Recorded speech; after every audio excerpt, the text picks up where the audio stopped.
Time Travel Wheels by Marie Slark, Pat Seth, and Kimberly Collins. Illustrations by Vivara Nadilska. Audiobook read by Erika Verhagen. Dedication. This book is dedicated to all those who lived, died, and survived this institution. You are not forgotten.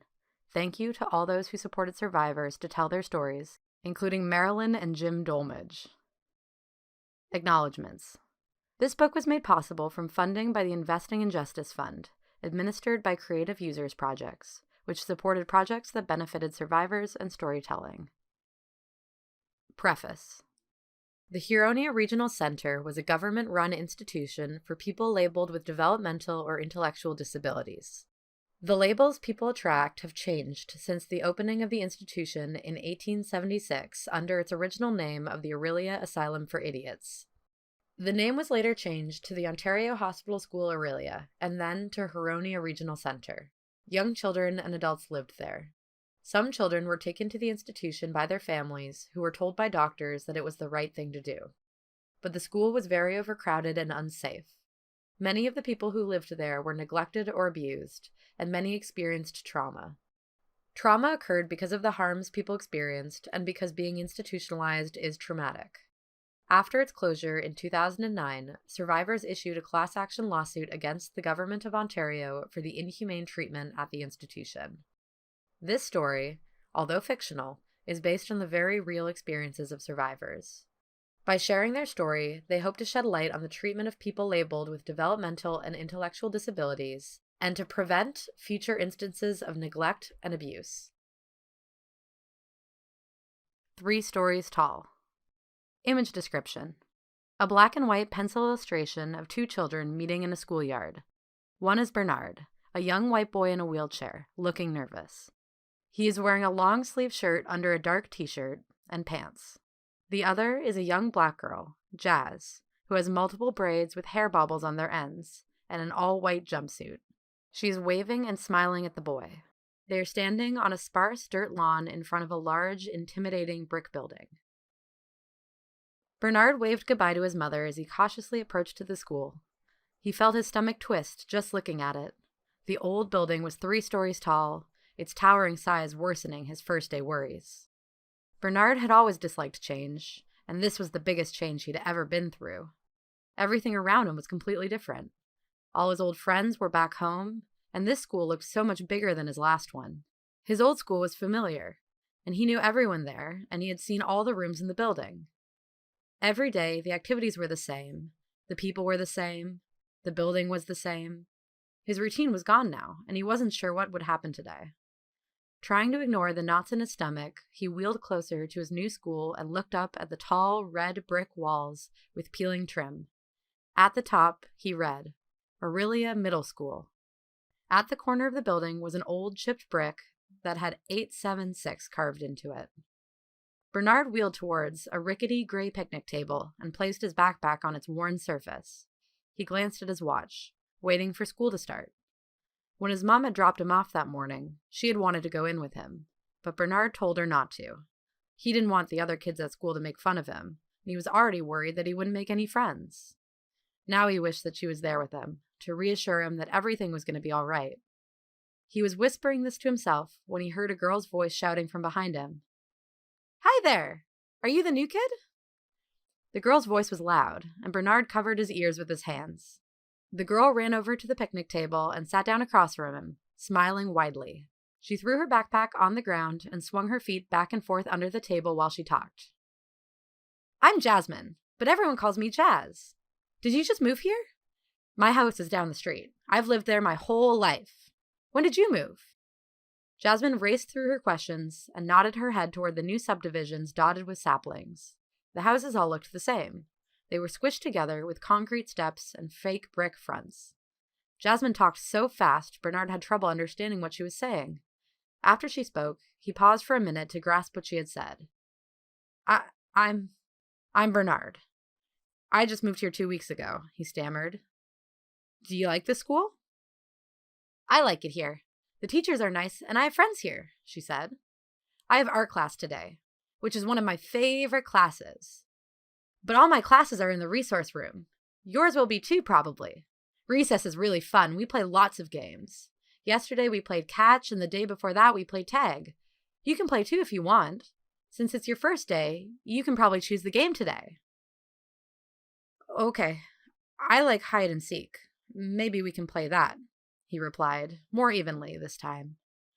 Jasmine smiled even wider, if possible. I love hide and seek. Can we take a walk, though? I don't want to sit anymore. They walked in circles around the school for a while, Jasmine chattering happily the entire time.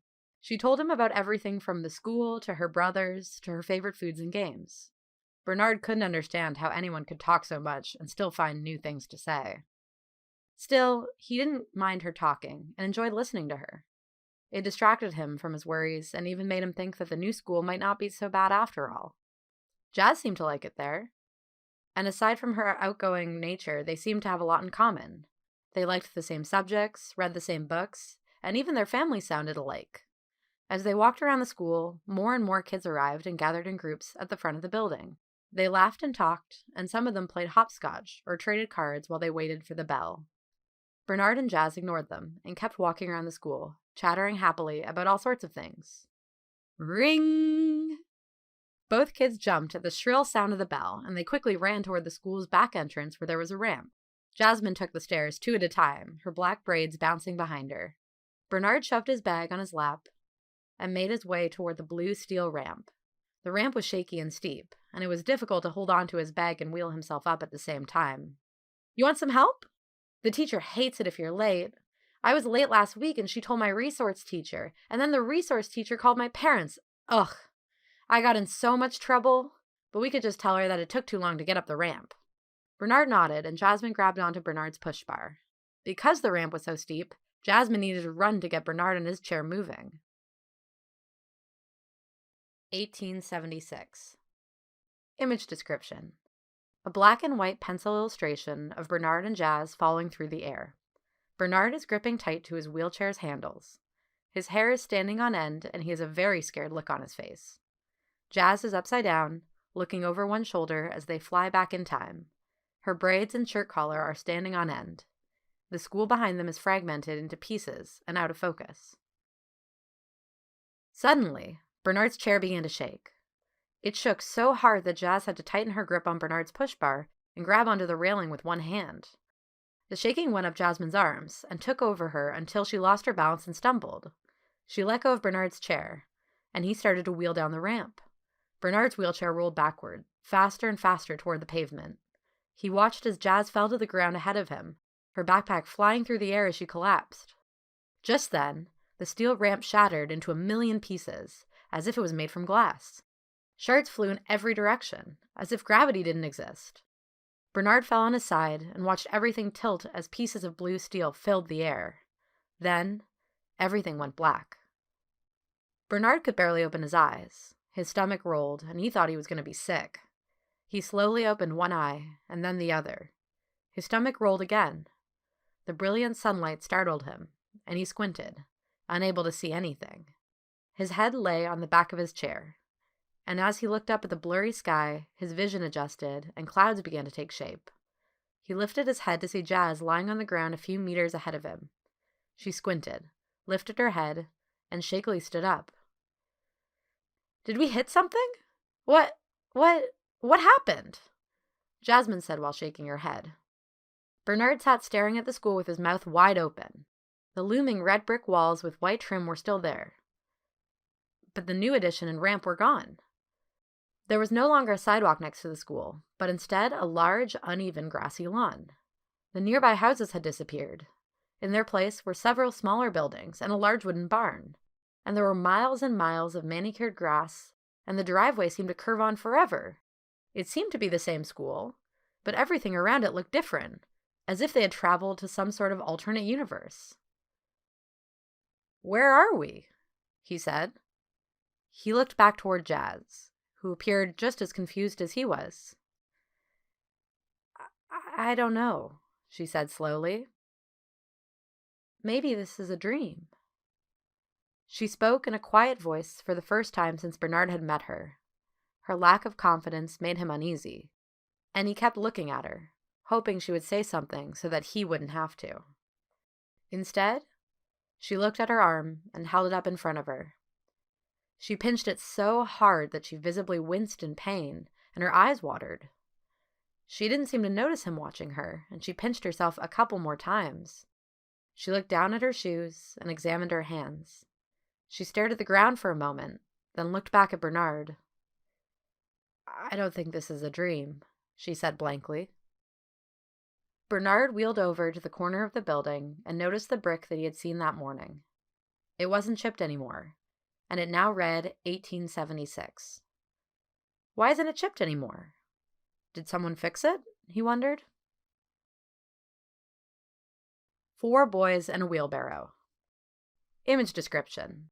A black and white pencil illustration of 3 young boys standing in a field, shoveling dirt into a wheelbarrow. They are wearing ill-fitting uniforms and rubber boots and have upset looks on their faces.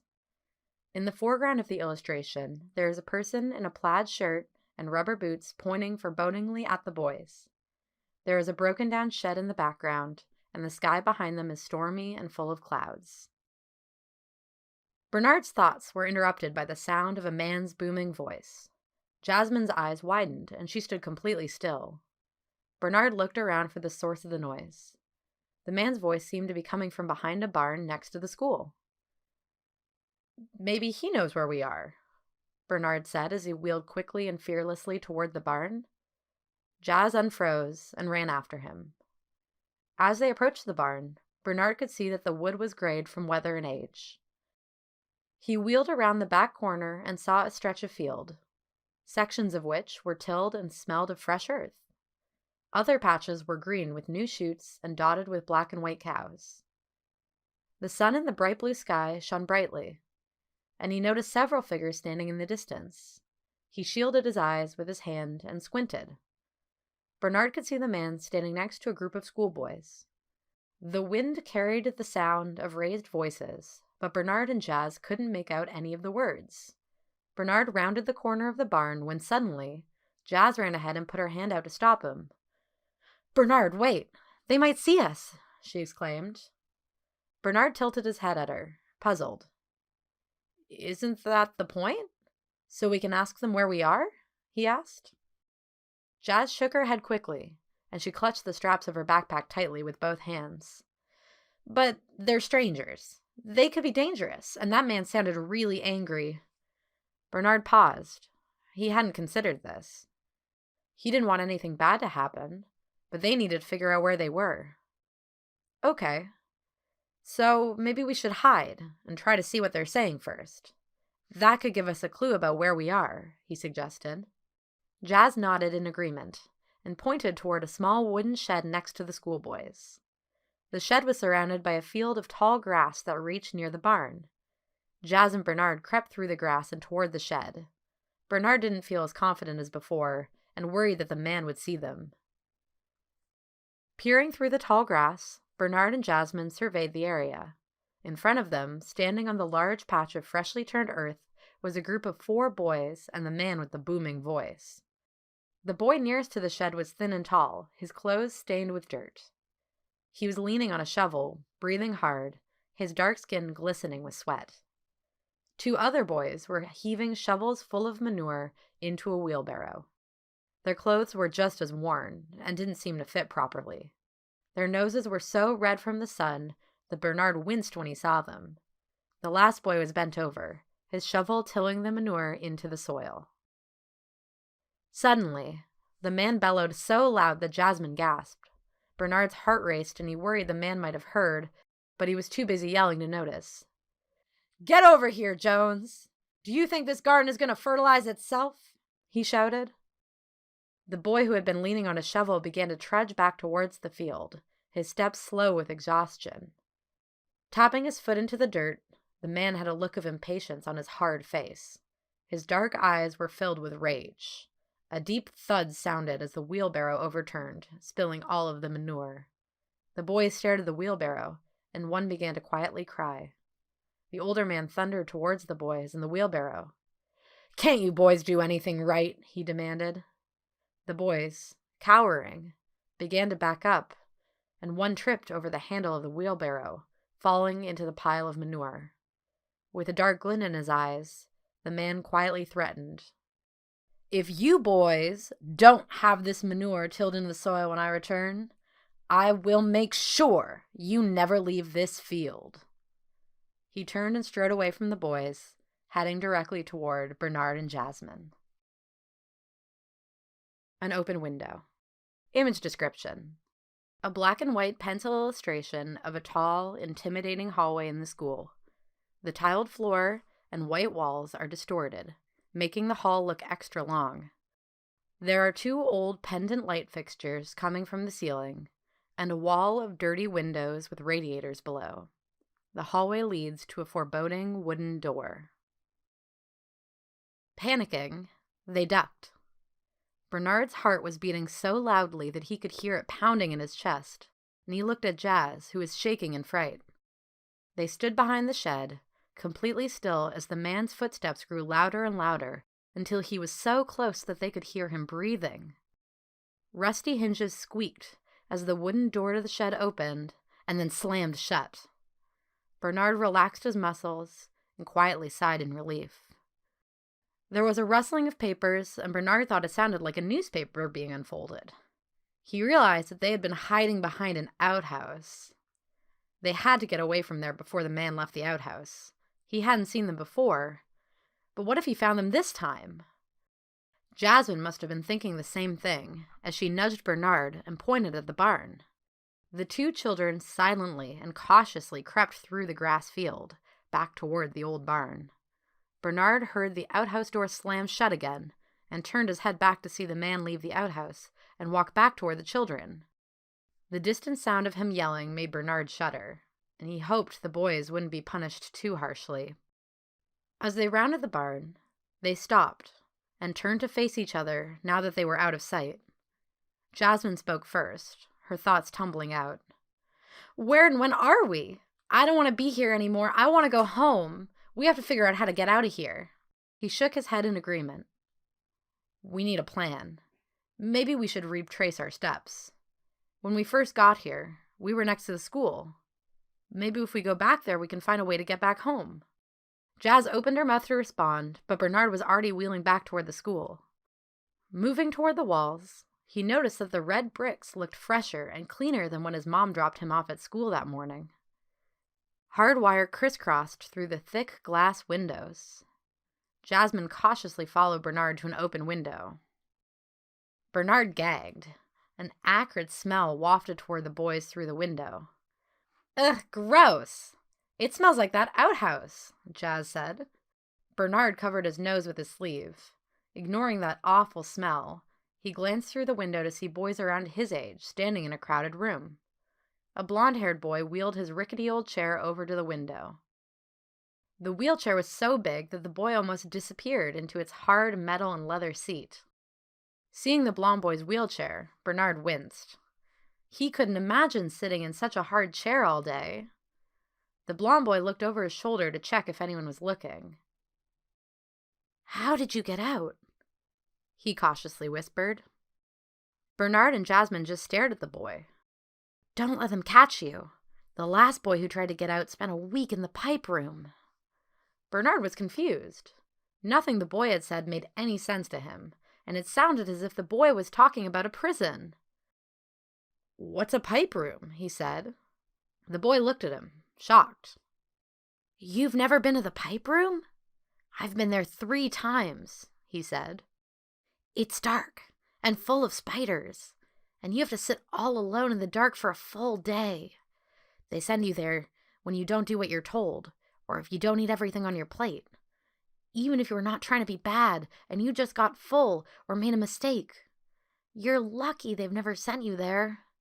The boy looked terrified, just thinking about it, and Bernard thought about what it'd be like to go there.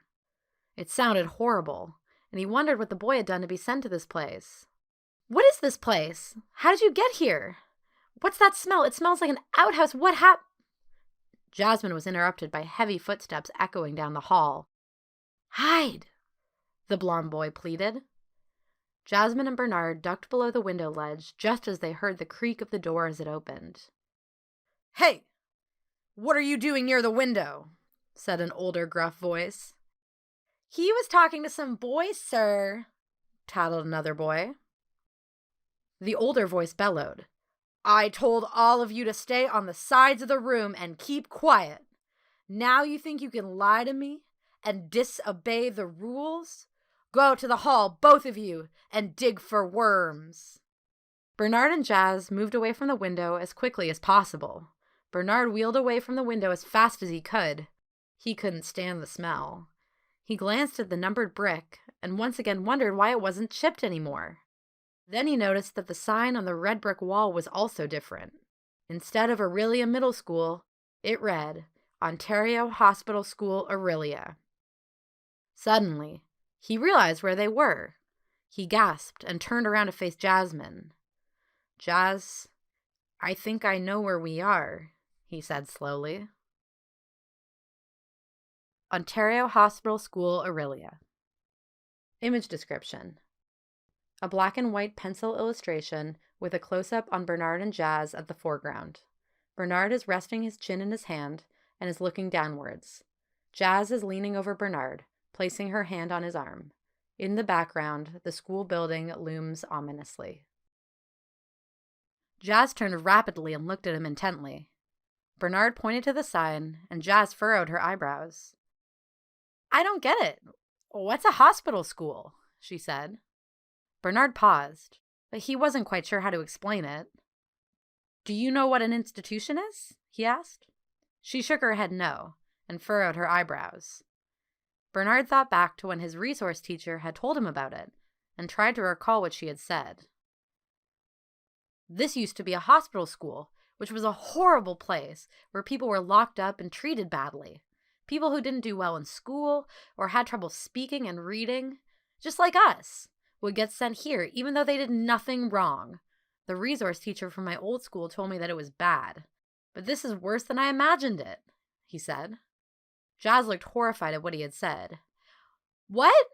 That's awful. I can't believe anyone would do that. I can't even imagine what it'd be like to live here, she said loudly. She then widened her eyes and paused for a moment. She spoke again, softly this time. Oh no. If they find us, do you think they'll lock us up here? She asked. Bernard's mind filled with fear. He hadn't considered that, and the mere idea of living there made him want to cry. He looked back to see that Jazz really was crying. Silent tears streamed down her face as she stared up at the window. She noticed Bernard watching her and looked back at him. I don't want to live here. What if I never see my family again? She said shakily. Bernard's face was pale. He didn't know what to do. He was scared too. I don't know what to do, but it's going to be okay. We'll get back home. It is going to be okay, he thought to himself.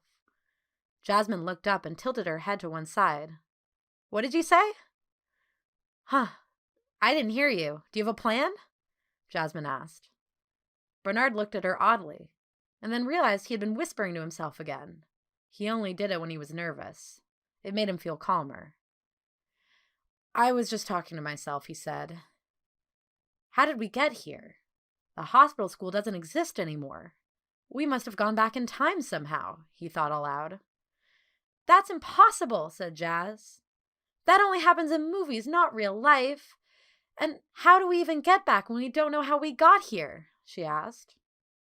Bernard didn't know how to answer this. He had no clue where they were, or how any of this was even possible. Maybe what they needed was a clue. If they found out what year it was, or if this had ever happened before, maybe that could help them get back. We need to go inside, he said. Jazz stared at him, open-mouthed. What? She yelled, then caught herself and lowered her voice. We can't go inside, she said. What if they catch us and keep us there, and then we never get back?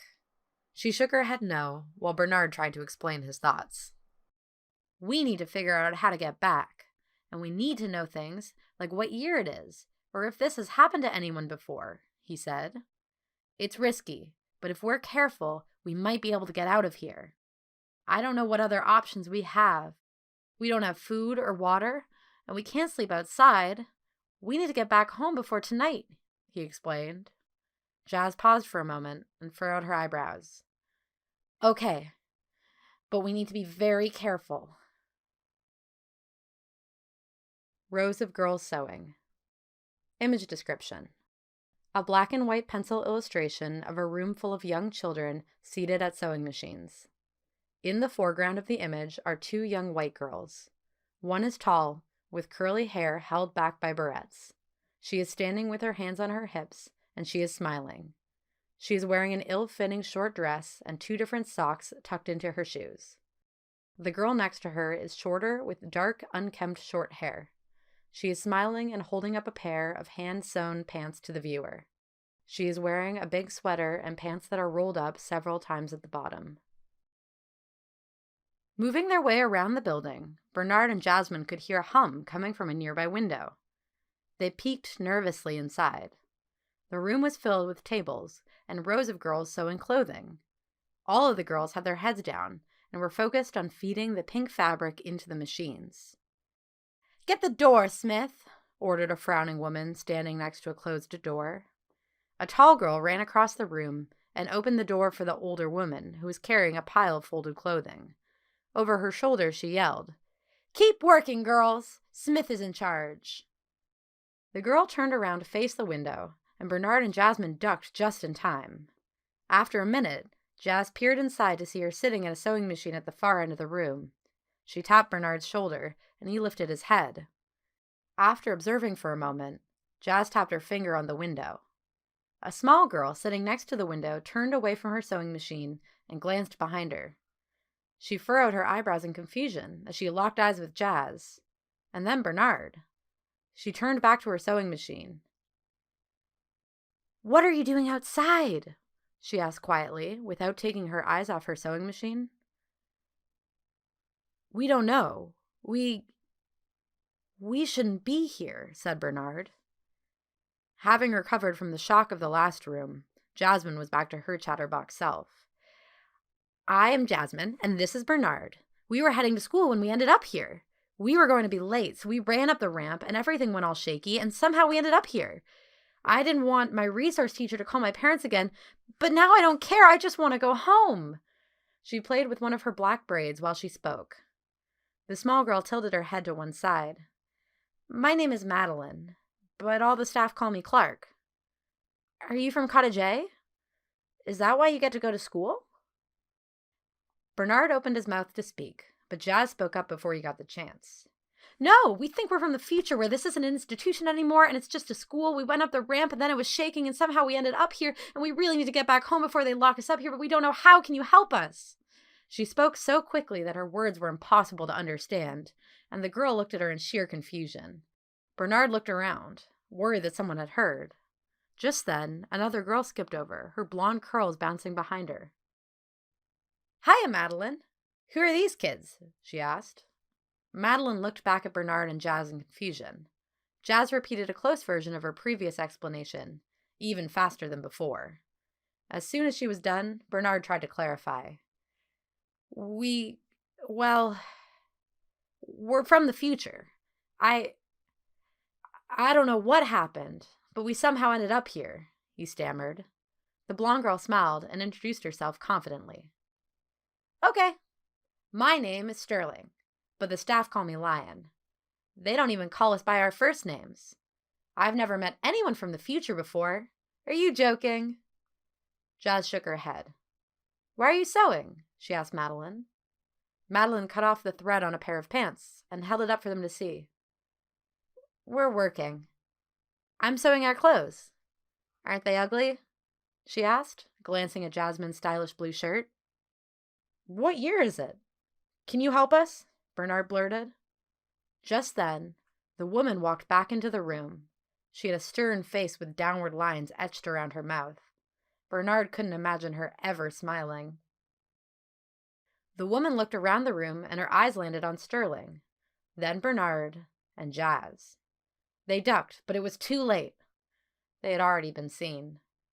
Bernard's heart raced, and he glanced at Jazz, who was shaking in fear. He hoped that maybe she hadn't seen them, or would she think it was a trick of the light? And then she started yelling.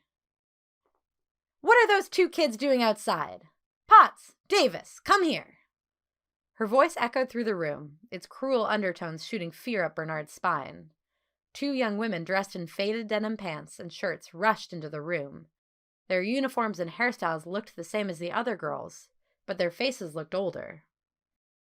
Two patients have gotten out. Why aren't you doing your job and keeping them where they belong? We cannot have boys and girls mixing. Fix this, or else both of you will lose your privileges. Hurry now, go and fetch them, she commanded. Yes, Miss Olive, the two women said in unison. Just then, Sterling spoke up. There was nobody there. You must be imagining things. Stop yelling at us. It's mean, she blurted. Miss Olive's face turned bright red, and she strode over to the window, waving her pointer finger angrily an inch from Sterling's. Don't you dare lie to me, lion, she thundered. I saw them with my own eyes, and that kind of dishonest, bad behavior will not be tolerated. Grabbing Sterling by the ear, she pulled her away from the window. You aren't getting any dinner, and maybe you need more time in the pipe room. What do you think about that, lion? She screeched. Jazz and Bernard lifted their heads to look through the window. The other girls watched as Sterling was dragged out of the classroom. She looked back at them, her eyes wide. She seemed petrified. Madeline quickly turned to Bernard and Jasmine, her voice filled with urgency. Run, she whispered. Running on Graves. Image description. A black and white pencil illustration of Bernard and Jazz in a graveyard. Jazz is pushing Bernard's wheelchair over many flat, unmarked headstones. They are both looking over their shoulders, looking concerned. The sky overhead is stormy, with heavy, dark rain clouds. Bernard grabbed his wheels. His shaky hands slipped, and he couldn't get his chair moving. The grassy lawn was so full of bumps and holes that Bernard was sure his chair wouldn't be able to get over them. Jasmine ran up behind him, grabbed onto his push bar, and began to run. It was a slow start. Bernard's chair was bumping and bouncing across the grassy field. If only they could get to the driveway. Then they would have a chance to get away. But Potts and Davis were gaining on them. Bernard and Jasmine could hear their running feet getting closer and closer. Bernard's mind raced and he felt nauseous as his chair bounced shakily, up and down, over the holes and bumps in the grass. He felt sorry for Potts and Davis, and the two girls they'd met. How long had they lived here? Were they going to be sent to the pipe room if him and Jazz escaped? Would they ever get to leave this place? Bernard pushed the thoughts out of his mind. Feeling bad for Potts and Davis wouldn't help them escape. They had crossed the driveway and were headed down the grassy slope when Bernard noticed that they had run over a paving stone. Odd, he thought, to have paving stones in the middle of a lawn. Looking down, Bernard could see numbers. 1571, 672. Jasmine interrupted his thoughts. What are these stones? They look like graves. We're running on graves, she said slowly. Her eyes widened as she came to this grim realization. I'm so scared. I just want to go home, she sobbed as she pushed Bernard's chair over the markers. The terror of this place made his stomach churn, and then he realized that they might never leave. Potts and Davis were still gaining on them, and he had no idea how to get back. He tried desperately to hold back tears as he thought about living there, being yelled at and punished, and never seeing his family again. We have to get out of here, he thought. He felt a tear slide down his cheek, and then another. He heard Jazz sniffle, gasping for breath as she ran as hard as she could over the graves of innocent prisoners. She tripped over a rock, yelped, and fell to the ground. Forget-me-nots. Image description. A black and white pencil illustration of Bernard and Jazz on a small hill under a canopy of trees, looking out over a graveyard. The lawn is neatly maintained with clean-cut grass and smooth headstones that all have names. The sky above them is bright. Bernard's chair began to shake violently.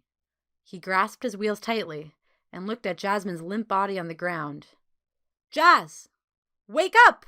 He cried. Bernard's wheelchair was rocking back and forth. He needed her to steady it before it fell over. His hands trembled, his stomach churned, and he thought he was going to be sick.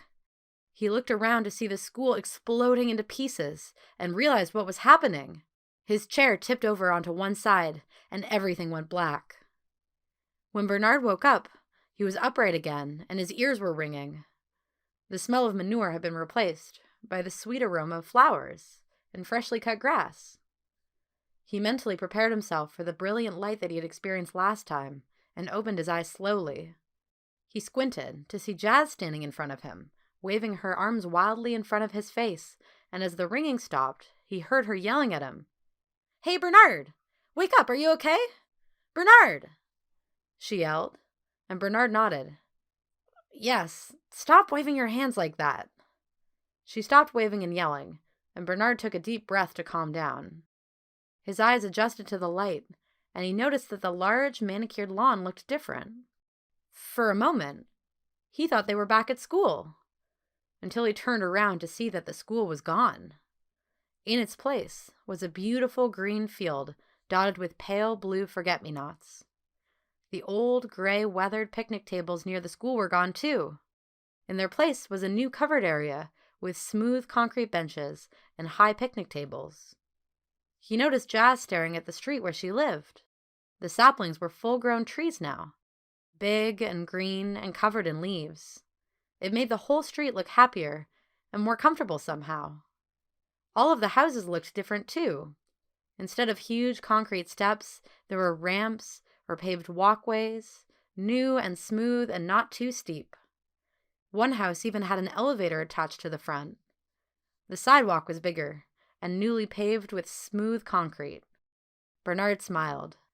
He was used to bumpy sidewalks, having to dig his chair out of potholes and being pushed up ramps and stairs. "I can use everything here," he thought. "Where are we? Are we in the future somehow?" asked Jazz. Bernard stared blankly at her. "I don't know," he said. "It seems a whole lot nicer than the last place." He thought back to the hospital school for a moment. "Jazz, what do you think happened to Madeline and Sterling?" A look of panic swept over Jasmine's face. "Do you think they're okay? That place was awful." Bernard didn't know what to think, or what to do. He wasn't sure if he even wanted to think about what had happened to Madeline and Sterling. The memory of the last place made him feel panicked and queasy, and part of him hoped that this was all a dream, and he would wake up and forget about all of this. But part of him wanted to remember.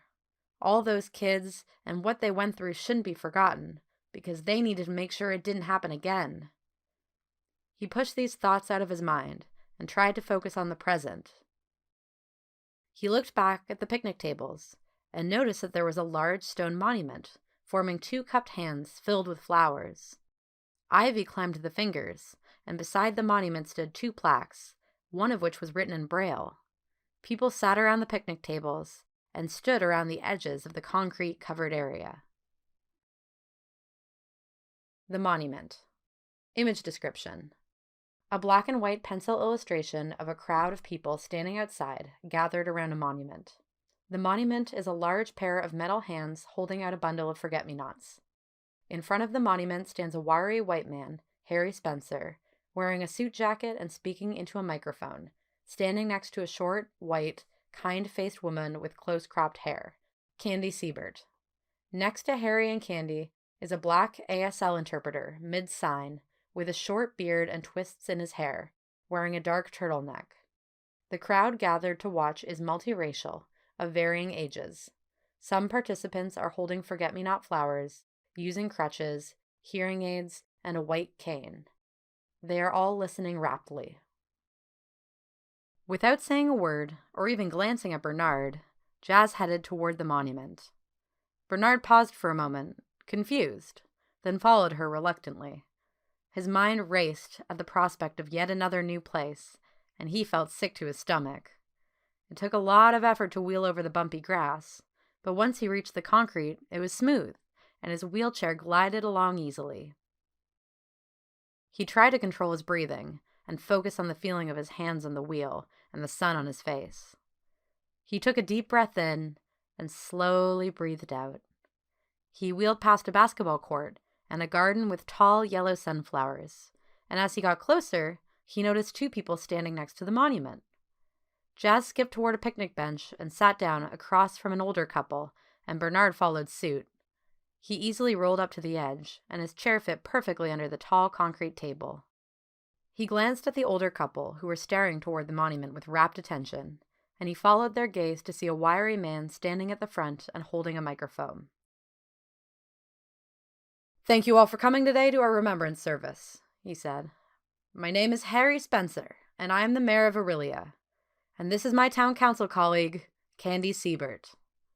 Gesturing to a short, kind-faced woman to his right, he went on.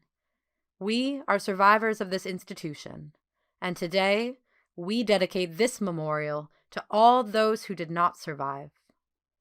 His voice faltered as it caught in his throat, and he passed the microphone to the woman standing next to him. Candy, smiling at him, patted his arm and continued. "This monument," she said, "commemorates the former site of the Huronia Regional Center, which was used from 1876 to 2009. This was an institution where Harry and I, and people like us, were locked up because we were seen as different. On this day, we remember the past and celebrate a better and kinder future." Bernard took in the people listening with rapt attention to Candy and Harry.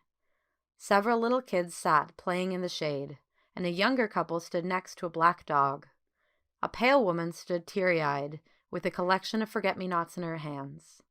A tall couple stood next to a little girl using crutches, and 2 women with silver-streaked hair sat at a table holding hands.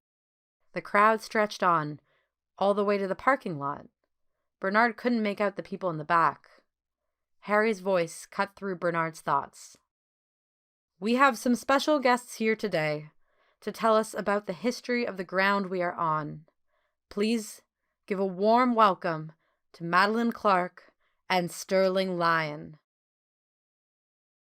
Madeline and Sterling. Image description. A black and white pencil illustration of an older Madeline Clark and Sterling Lyon. Madeline is standing, holding a white dog. She has glasses, her hair pulled back in a bun, and is wearing a cardigan and pants. She's focused intently on Sterling. Beside her is Sterling, speaking into a microphone. She is seated in a mobility scooter decorated with flowers, wearing a sweatshirt and pants. Her hair is loose around her face. Around them swirl a haze of memories, of clothing they were forced to sew as children, reaching out hands to each other, crying, cleaning, being trapped behind the windows of Huronia, and taking the stand at the trial. 2 older women stepped out of the crowd and made their way up to the front. Jazz looked at them for a moment, then leaned across the table and tapped Bernard. "It's Madeline and Sterling," she said loudly. The people around them looked at her for a moment, then returned their gaze to the 2 older women. Bernard watched them intently, and it took a moment for him to recognize them. Madeline wore glasses now, and her gray hair was tied into a bun, and Sterling was using a scooter decorated with blue flowers. "Are we in the future now? What's happening? How did they get here? But, I'm glad they're okay. Boy, I wonder what I'll look like when I get to be their age," Jazz rambled. Bernard couldn't stop staring at Madeline and Sterling. It was only 5 minutes ago that he had seen them, and yet so much had changed. He watched them slowly walk up to the front and shake hands with the mayor. His colleague handed the microphone to Sterling, who took it without hesitation and looked around the crowd.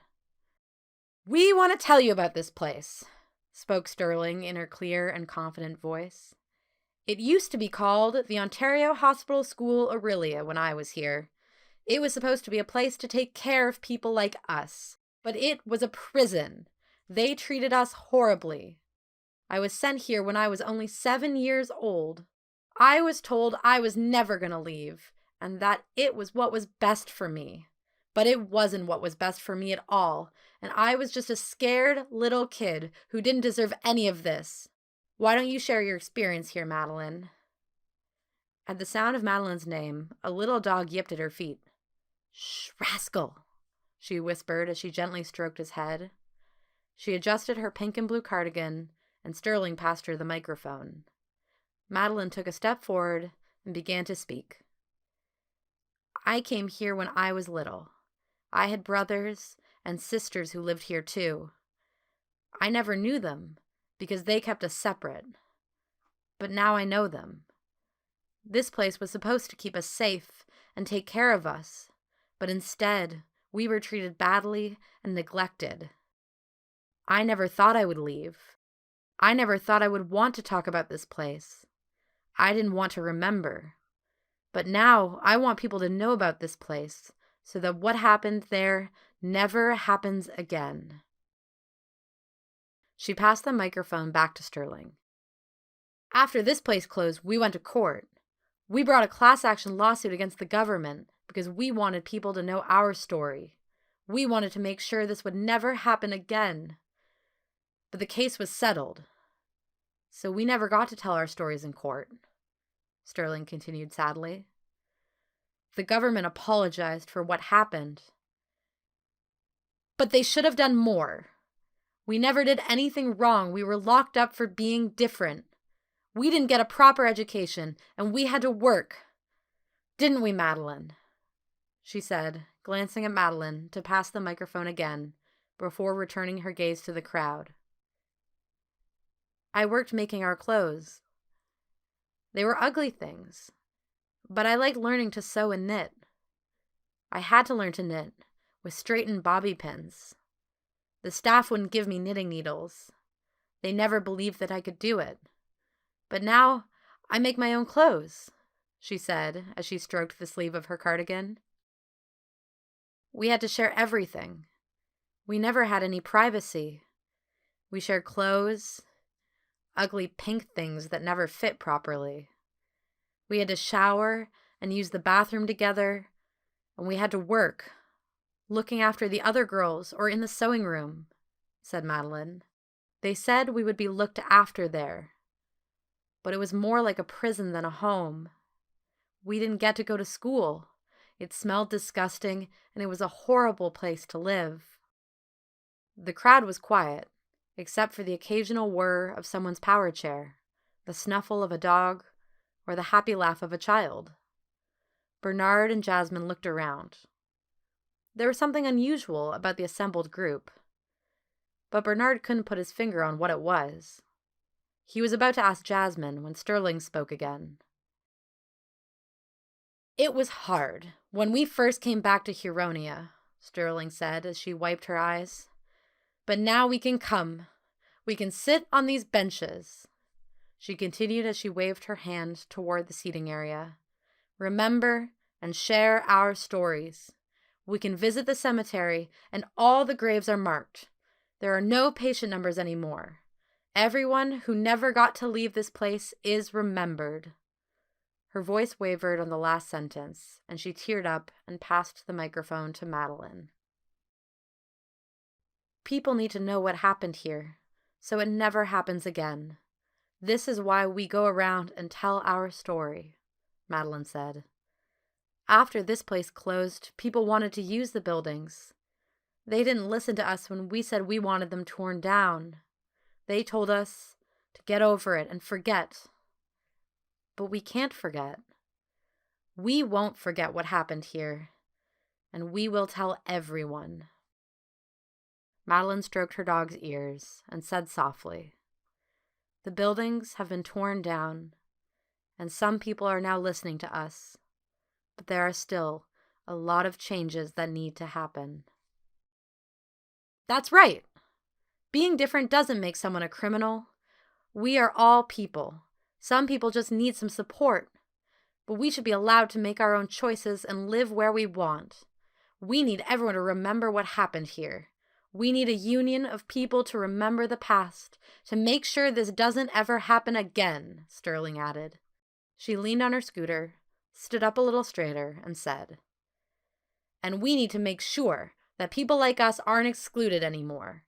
We should have the same rights as everyone else. We need housing and direct funding, not group homes." The mayor cheered, and the crowd followed his lead. All the people gathered around the monument clapped and shouted, the sounds blurring together. The sun seemed to shine a little bit brighter, and after a moment the mayor raised his hand to quiet the crowd. Thank you, Sterling and Madeline. Today's ceremony is the start of an annual tradition to honor and remember. Before we continue, are there any questions for Sterling and Madeline? Jasmine and Bernard looked at each other. They had questions. They needed to know what had happened and how Madeline and Sterling had gotten out of that terrible place. They needed to know how to make sure it never happened again. They needed to know when in time they were now. And they needed to know how to get home again. Bernard looked around at the group of people, and a few hands were raised high into the air. It was then that Bernard realized what was unusual about the group of people that Madeline and Sterling had been talking to. Some of them were disabled, and some were not. But it seemed natural that everyone should be together. Everyone belonged. The suggestion box. Image description. A black and white pencil illustration of a busy hallway filled with children playing with cards, eating and yelling at each other across the way. Bernard and Jazz are in focus, glowing softly in the crowd, sharing a knowing glance as they make their way to their next class. Madeline and Sterling thanked the crowd and began to make their way to the back of the crowd. Jasmine tapped Bernard's shoulder. "I want to say hello," she said. Before Bernard had time to respond, she had already left her seat and was running toward Madeline and Sterling. Bernard wheeled away from the table and followed her hurriedly. The ground started to shake again, and Bernard tightened his grip on his chair and mentally prepared himself for the violent quaking of the ground. He knew what was happening this time and felt worry in the pit of his stomach. What if we're going back to the hospital school? Bernard thought. He imagined himself and Jazz being locked up in that institution with the horrible smells, the overcrowding, being forced to work and sent to the pipe room. He whispered these worries to himself as he held the table, steadying himself with all his strength. He looked up at the sky, counted to 3, and looked back at Jazz. She grabbed the table tightly with both hands and closed her eyes tightly. But the shaking got worse and worse. Bernard's chair started rocking back and forth, and Jazz lost her grip on the table and fell to the ground. The people around them were still, like statues, frozen in time, and the benches started to shatter into pieces. The shards of wood floated through the people as if they were ghosts or holograms. Not a single shard touched their table, almost as if there was a shield around them. Bernard closed his eyes like Jazz did and put one hand on the table to steady himself. He whispered to himself, "It's going to be okay. It is going to be okay. It is going to be okay." The shaking stopped, and he opened his eyes to a stunning white light again. He closed his eyes, took a deep breath, and opened them again. Slowly this time. His eyes adjusted, and he found himself looking up at the now familiar, tall, red brick walls. Of course they were still at school. But where in time were they now? They had seen the past and the future. He was sick of time travel, of being confused and not knowing where they were. Just then, he noticed the brick. It was chipped again, and he turned around to see the weathered gray picnic tables from that morning and the new addition with the blue steel ramp. Could it be... Were they finally back?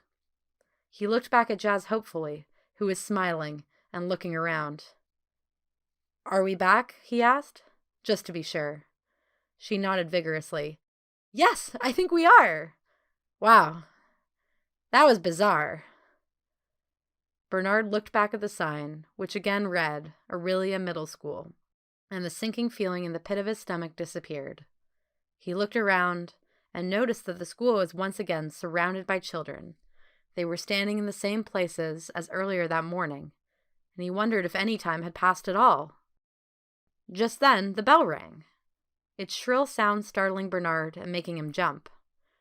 They made their way over to the ramp. Jazz started to talk, loudly and cheerily, about their classes again, and Bernard listened silently and intently, just the same as that morning. Then, he got distracted by thoughts of Madeline and Sterling, and all the things they had seen when they time traveled. He could still hear Jasmine talking while he was thinking about this, and it seemed as if he was hearing 2 voices at once. He tried to stop thinking about everything they had just seen, but he couldn't. Thoughts and voices of the past, the present, and the future swirled in his mind and in the air and made him feel overwhelmed. He looked straight ahead as Jazz wheeled him up the ramp and tried to mentally block out her loud voice and the conversations of everyone around them. When they entered the school, Jazz stopped talking, and Bernard felt his muscles relax and his mind clear. He still couldn't stop thinking about the hospital school, and he imagined what it would have been like when Sterling and Madeline went there. He pictured the children around them in ill-fitting uniforms and remembered the awful smell and the overcrowded rooms. It felt strange to look around the school after having been there when it was an institution, and he couldn't even imagine what it would be like for Madeline and Sterling to come back after all they had been through. He understood why they wanted it to be torn down, and how important it was to them that what happened there never happened again. He looked around the hallway and saw a sign for the school office, with a suggestion box attached to the wall next to it. He thought of all the changes he had seen when he went forward in time. The concrete picnic area that was so easy to use, and the gentler, more gradual ramp that would replace the steel blue one. He thought of the beautiful memorial honoring those who never left that horrible institution, and all of the different sorts of people gathered together.